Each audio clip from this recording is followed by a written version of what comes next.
যদি ট্যারিফ না কমানো হতো তাহলে অবশ্যই অবশ্যই বিশেষ করে ছোট এবং মাঝারি যেসব ফ্যাক্টরি আছে অনেকগুলো হয়তো বন্ধ সম্মুখীন হতো। আগে যেরকম আমরা বায়ার ড্রিভেন মার্কেট ছিল, এখানে বায়াররা আসছে, এখানে অর্ডার প্লেস করছে, আমরা গুডস শিপ করছি, সেই এত বিজনেসটা এত সহজ হবে না। এই শুল্ক আমরা কমাতে গিয়ে আমরা আসলে কি কি প্রতিশ্রুতি দিয়েছি সেটা আমাদের ইকোনমিতে কোনো প্রভাব ফেলবে কিনা? বাংলাদেশ এবং আমেরিকান গভর্নমেন্ট একটা চুক্তি সই করেছে যে এই বিষয়ে আমরা কি আলোচনা করব বা কাকে কি দেব সেই বিষয়ে আমরা কারো কাছে কোনো এটা প্রকাশ করব না। অবশেষে সব জল্পনা কল্পনা শেষ হয়ে এবার জানা গেল যে যুক্তরাষ্ট্রের বাজারে বাংলাদেশি পণ্য রপ্তানির ক্ষেত্রে বাড়তি শুল্ক হবে 20%। সরকারের পক্ষ থেকে বলা হচ্ছে যে এই শুল্ক হারে বাংলাদেশ যুক্তরাষ্ট্রের বাজারে ভালো করবে। অন্যদিকে কেউ কেউ বলছেন যে যুক্তরাষ্ট্রের বাজারে এই শুল্ক হার পেতে গিয়ে বাংলাদেশ অনেক প্রতিশ্রুতি দিয়ে এসেছে যুক্তরাষ্ট্রকে। প্রশ্ন হচ্ছে, বাংলাদেশ এই নেগোসিয়েশনে কি পেল আর কি দিল, এবং এই শুল্ক হারে বাংলাদেশ যুক্তরাষ্ট্রের বাজারে কতটা ভালো করবে? Welcome to sir views room, আপনাদের সঙ্গে আছে আমি আহসান হাবিব। যুক্তরাষ্ট্রের বাজারে এই শুল্ক হার নিয়ে কথা বলতে আজকে আমাদের সঙ্গে রয়েছেন ডেইলি স্টারের senior reporter Refayetullah Mridha. Welcome to our show. এই যে আমরা দেখলাম যে আমাদের আসলে বাড়তি শুল্ক বলা হচ্ছে 20%, তাহলে আসলে ফাইনাল রেটটা কত? ধন্যবাদ আপনাকে আবারও এখানে আমাকে ডাকার জন্য। ট্রাম্প প্রশাসন যেই ট্যারিফ রেট ঘোষণা করেছেন জুলাইয়ের 31 তারিখে, এটা শুধু বাংলাদেশের জন্য না, সারা পৃথিবীর অন্য দেশের জন্য যাদের সাথে ইউএসের বিজনেস আছে। তো বাংলাদেশের ক্ষেত্রে এটা অবশেষে ফাইনাল রেট ধরা হয়েছে 20%। আগে ছিল 35%, এখন 20% করা হয়েছে, 15% পয়েন্ট কমানো হয়েছে। আপনি জানেন যে এই রেসিপ্রোকাল ট্যারিফ বা পাল্টা শুল্ক যেটাই বলি, এটা হলো একটা নতুন ট্যারিফ। এটা আগে যা ছিল সেটার উপরে এটা নতুন ট্যারিফ। অর্থাৎ আগে আমাদের এখানে অ্যাভারেজ ট্যারিফ ছিল, গড়ে যদি হিসেব করেন তাহলে 16.5%। আমরা 16.16%-এর একটু উপরে, এটা আমরা 16.5% বলি। এবং বর্তমান যে ধরা হয়েছে 20%, তাহলে এটা মিলিয়ে হলো 36.5%। আমাদের অর্থাৎ সোজা কথা, বাংলাদেশ থেকে গার্মেন্ট এক্সপোর্ট করতে হলে বা গার্মেন্ট এক্সপোর্ট করলে আমাদের অ্যাভারেজ ট্যারিফ হবে বা কর হবে, সেটা হচ্ছে 36.5% শুধু আমেরিকান মার্কেটে। আমার শুধু আরেকটা বিষয় বলেন, যে ধরেন আমরা যদি শুধু রেসিপ্রোকাল ট্যারিফ যেটা 20% বলা হচ্ছে এইটার যদি তুলনা করি, আর ওইটা তো সবার জন্যই সমান, 15%-এর মতন গড়ে, এটা মোটামুটি সবার জন্যই সমান।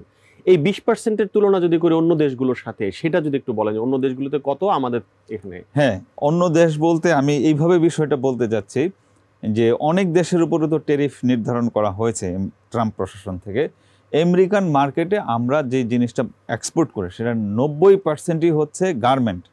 আপনি এই বিষয়টাকে অন্য দেশ বলতে এইভাবে যদি আমরা ধরি, অন্য গার্মেন্ট যারা এক্সপোর্ট করে ইউএস মার্কেটে, সেসব দেশের ক্ষেত্রে আমরা অন্য দেশকে কম্পেয়ার করতে পারি বা তুলনা করতে পারি। যেমন এখানে আছে হলো ভিয়েতনাম।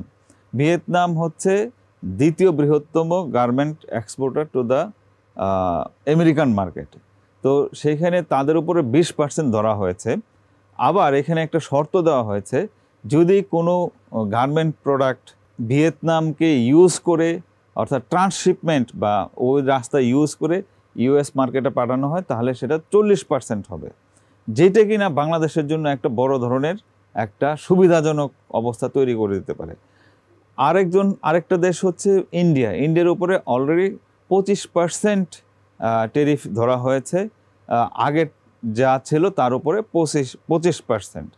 তার মানে হলো এখানে আরেকটা শর্ত দেওয়া হয়েছে যে যদি ট্রাম্প প্রশাসন মনে করে, বা ট্রাম্প প্রশাসন এখানে বলছে যে যেহেতু ইন্ডিয়ার সাথে রাশিয়ার একটা বিজনেস আছে, আপনি জানেন যে ওরা পেট্রোলিয়াম প্রোডাক্ট আনে, তো এই জন্য তাকে হয়তো পেনাল্টিও ধরতে পারে।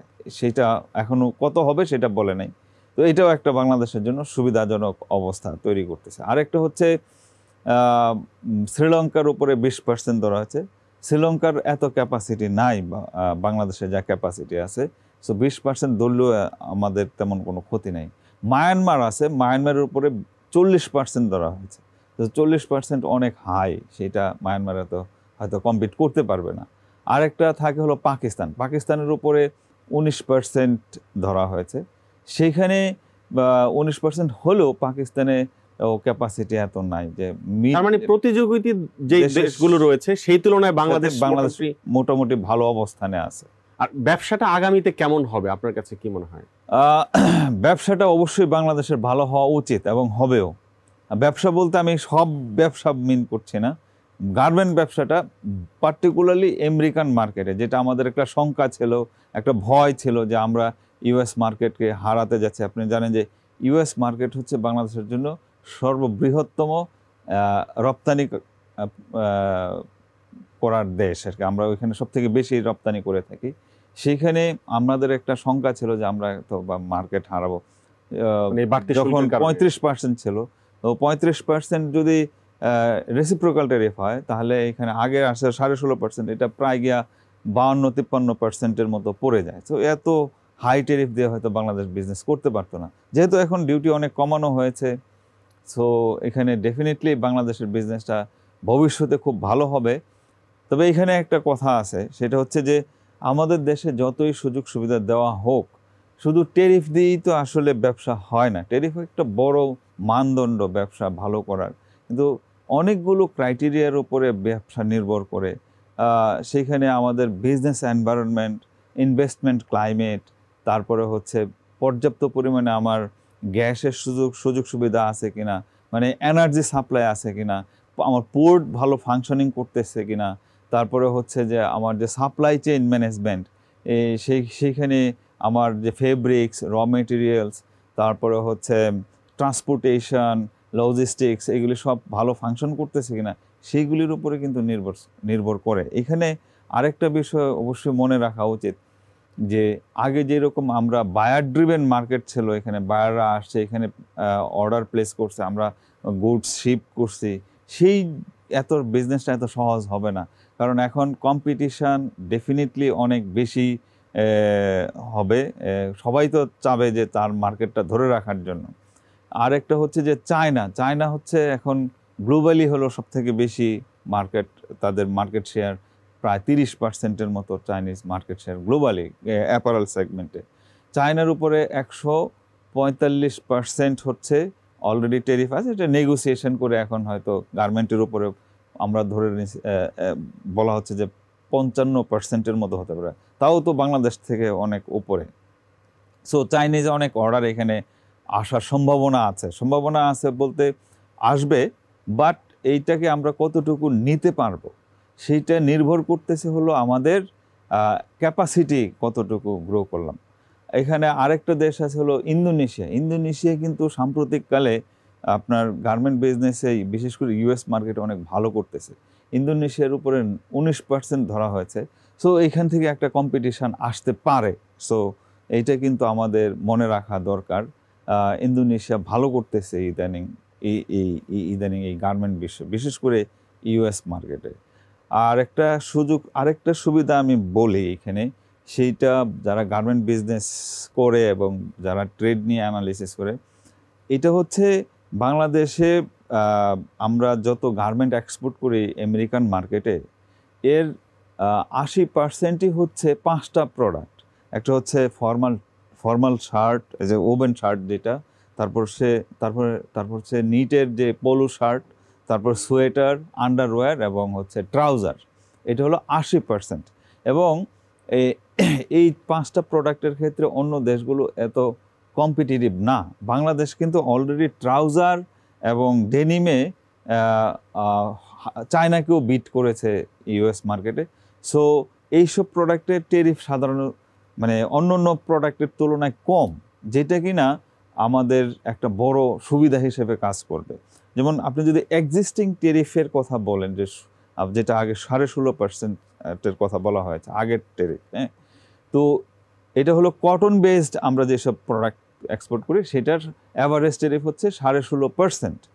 আবার নন কটন এবং পলিস্টার যেগুলি সাধারণত চায়না এবং ভিয়েতনাম ইউএসএতে এক্সপোর্ট করে, সেটার অ্যাভারেজ ট্যারিফ হলো 30-32%। সো এইখানে কিন্তু আমরা একটা বড় ধরনের সুবিধা পাচ্ছি যদি আমরা এই কটন বেসড, যেহেতু আমরা কটন বেসড গার্মেন্টে খুবই স্ট্রং, সো এই সুবিধাটা আমরা নিতে পারবো। কারণ আমরা যা গার্মেন্ট এক্সপোর্ট করি গ্লোবালি প্রতি বছর এর 75%ই হচ্ছে কটন বেসড গার্মেন্ট। সো এখানে কিন্তু একটা বাংলাদেশ সুবিধা নিতে পারে যদি বাংলাদেশ এটা সঠিকভাবে ব্যবহার করতে পারে।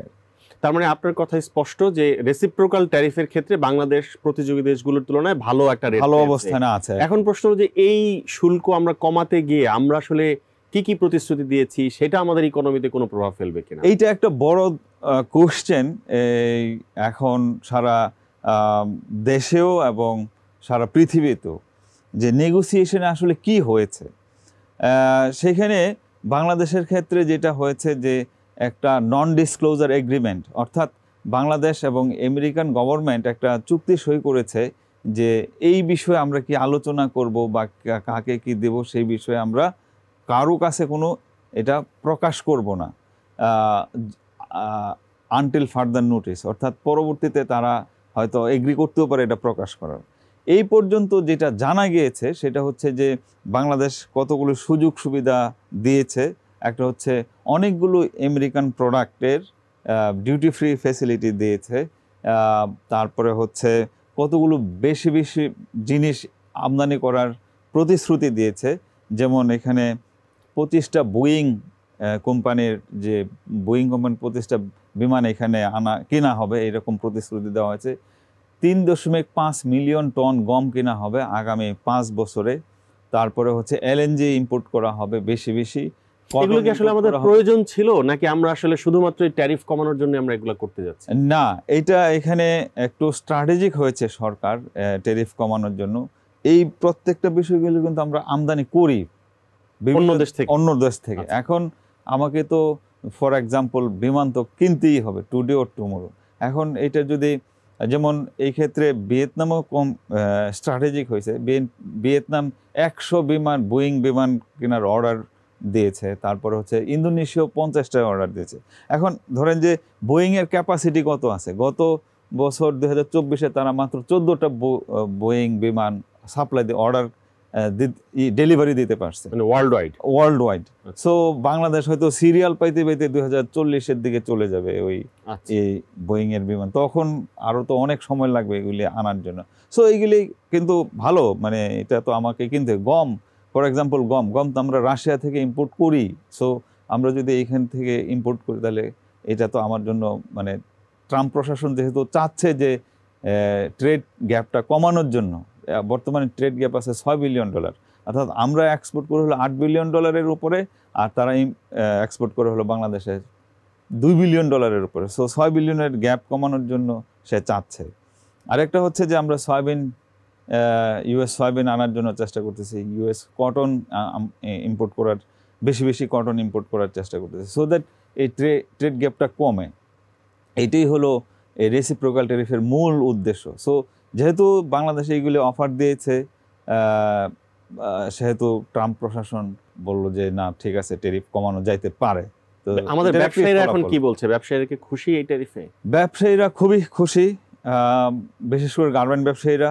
বাংলাদেশের যত গার্মেন্ট এক্সপোর্ট হয় সারা পৃথিবীতে এর 20% হলো আমেরিকাতে যায়, এবং আমরা যত প্রোডাক্ট এক্সপোর্ট করি ইউএসএতে 90% হলো গার্মেন্ট। সো ব্যবসায়ীরা এখন অবশ্যই খুশি, যেহেতু তাদের একটা মার্কেট তো নিশ্চয়তা পেল যে এটা হারানোর সম্ভাবনা কম। এটার প্রভাব কি আসলে আমাদের শ্রমিকদের উপরে পড়বে কিনা গার্মেন্টসের? মানে তারা খুশি, তারা ভালো ব্যবসা করতে পারবে বলে ধারণা করা হচ্ছে। ডেফিনেটলি এটার একটা বড় ইম্প্যাক্ট আছে শ্রমিক এবং ইকোনমি, বিজনেস, ট্রেড সব কিছু থেকে। আপনি জানেন যে একটা বিজনেসের সাথে তো অনেক কিছু জড়িত থাকে, শ্রমিক থাকে, ব্যাংক থাকে, ইন্স্যুরেন্স থাকে, ট্রান্সপোর্ট থাকে, পোর্ট থাকে, এমপ্লয়মেন্ট থাকে। ডেফিনেটলি এইগুলি সবই উপকৃত হবে, যেহেতু একটা সার্কুলেশন থাকবে এখানে, পুরো বিজনেস ফ্লোটা থাকবে। যদি ট্যারিফ না কমানো হতো তাহলে অবশ্যই বিশেষ করে ছোট এবং মাঝারি যেসব ফ্যাক্টরি আছে অনেকগুলো হয়তো বন্ধ সম্মুখীন হতো, এবং একটা হিসেব করা আছে যে প্রায় 200 ছোট এবং ক্ষুদ্র মাঝারি ফ্যাক্টরি বন্ধই হয়ে যেত, কারণ তারা তো অর্ডার পাইতো না। কিন্তু এখানে যেহেতু অনেক কোম্পানি আছে বড়, তাদের এইসব ধরনের ইন্টারন্যাশনাল শক অ্যাবজর্ব করার মতো ক্ষমতা আছে, তারা হয়তো বন্ধ হতো না। কিন্তু যখন ছোট ছোট ক্ষুদ্র ক্ষুদ্র ফ্যাক্টরি বন্ধ হয়ে যেত, শ্রমিকরা তো হয়তো চাকরি হারাতো, কিন্তু সেটা তো আর এখন হচ্ছে না। সেটা তো এখন কন্টিনিউ করতেছে, বিজনেসের ফ্লো আছে ভালো, সো এমপ্লয়মেন্ট আরও জেনারেট হবে, শ্রমিকদের জন্য ভালো হবে। ধন্যবাদ মীর আমাদের সঙ্গে থাকার জন্য। ধন্যবাদ আপনাকে। যুক্তরাষ্ট্রের বাজারে বাংলাদেশ আগামীতে কিছুটা ভালো করবে এরকমটাই প্রত্যাশা করছেন বিশ্লেষকরা। তবে একই সঙ্গে শুধুমাত্র যুক্তরাষ্ট্র নয়, আরও নতুন নতুন বাজার খুঁজতে হবে, যেন আমাদের প্রোডাক্ট বা আমাদের পণ্যগুলো বিভিন্ন দেশে পৌঁছানোর মাধ্যমে আমাদের অর্থনীতিকে আরও বেশি বুস্ট করা যায়। আমাদের সঙ্গে থাকার জন্য ধন্যবাদ।